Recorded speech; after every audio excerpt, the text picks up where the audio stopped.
and they're off.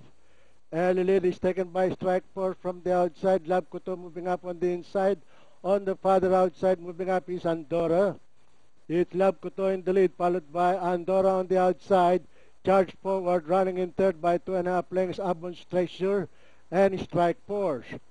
The mid-back stretch, Andorra in the lead by a length and a half, followed by Love Kuto. And charge forward, moving up on the outside by the rail is Abund's Treasure, Rasputin. Rounding the far turn, it's still Andorra by 3.5 lengths, followed by Love Kuto in second, charge forward the outside in third. Abund's Treasure remains in fourth, Rasputin, and Strike Force is bringing up the rear.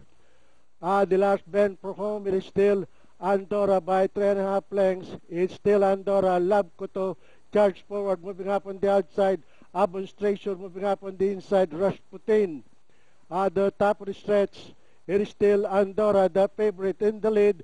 Abund's Treasure moving up on the inside. Charge forward on the farther outside, Love Kuto. And nearing the payoff line, it is still Andorra, followed by Abund's Treasure by the rail.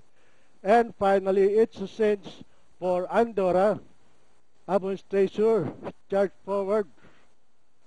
Love Kuto, Rasputin.